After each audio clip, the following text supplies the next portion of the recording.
Welcome back. In focus ہیں عبدالباسط صاحب، farmer ambassador ہیں، اور ان کے ساتھ تشریف فرما ہے پروفیسر ڈاکٹر سلمیٰ ملک صاحبہ، آپ ماہر بین الاقوامی امور ہیں. باسط صاحب، رشیا نے تو ظاہر آفیشلی ریکگنائز کر لیا ہے افغانستان کو. ہمارے ہاں یہ کہا جاتا ہے کہ we are waiting for a note from the United States, کہ وہ جب کہیں گے تب ہم ان کو ریکگنائز کریں گے.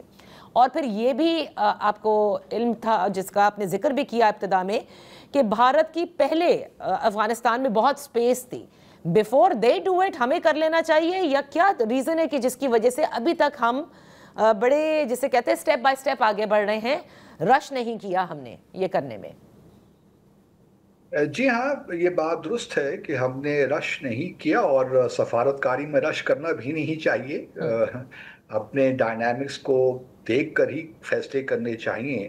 لیکن ابھی چونکہ ہم نے حال ہی میں جو اپنے تعلقات ہیں ان کو امبیسیڈوریل لیول پہ تو کر لیا ہے، تو یہ ایک قدم ہے جو کہ احسن قدم ہے میں سمجھتا ہوں. اور باقی ریکگنیشن کی جہاں تک بات ہے، فارمل ریکگنیشن کی، میرے خیال میں we are in touch with countries like China, سعودی عربیہ، ایون US کے ساتھ بھی. صحیح. تو جب بھی فیصلہ ہوگا مناسب فیصلہ ہی ہوگا.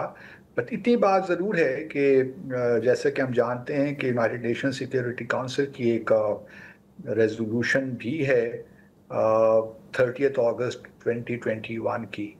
تو اس میں بہت سی ایسی شرائط رکھی گئی ہیں کابل کی حکومت کے لیے کہ وہ ان اقدامات کو کرے. لیکن میں سمجھتا ہوں کہ وہ ریزولوشن اب اپنی فعالیت کے حوالے سے اب وہ ریڈنڈنٹ ہو چکی ہے، کیونکہ بنیادی طور پر میرا ہمیشہ سے ویو رہا ہے کہ افغانستان کی حکومت وہ کہ ہمارے بڑے لیجٹیمیٹ کنسرنز ہیں ویزاوی افغانستان کی حکومت، خاص طور پہ دہشت گردی کے کانٹیکس میں.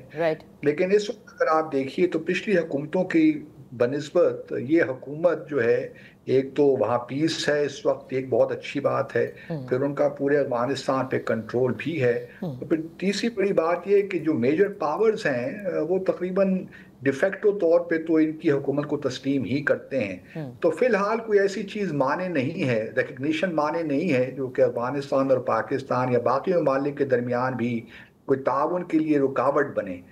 یہ الگ بات ہے کہ اب دیکھیں نا، مثال کے طور پر امیر خان متقی پچھلے دنوں نے پاکستان آنا تھا، وہ نہیں آ سکے. وہ 1260 جو ان پہ سینکشنز لگی ہوئی ہیں ٹریول کی، اس وجہ سے ان کو پرمیشن نہیں ملی، ون ٹائم ویور نہیں ملا، وہ پاکستان نہیں آ سکے. تو اس میں ایک کردار جو ہے یونائٹڈ نیشنز کا بھی ہوگا. جب تک وہ سینکشنز رہیں گی طالبان پہ، اس وقت تک میرا خیال میں شاید ہمارے لیے ممکن نہ ہو کہ ہم ان کو آفیشلی ریکگنائز کر سکیں.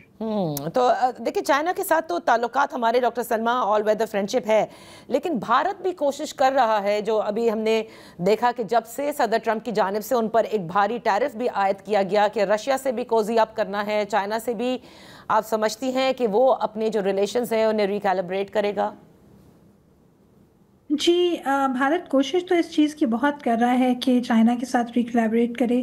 پر دیکھیں، یہ بھی ایک بھارت کا پلوئے ہے، کیونکہ اگر China as a threat factor Bharat کے لیے اویلیبل نہیں ہے تو اس کو جو اتنی ساری اسٹریٹجک پارٹنرشپ اور اسٹریٹجک الائنس کا وہ حصہ بنا ہے تو پھر تو وہ تھریٹ ہی ختم ہو جاتا ہے.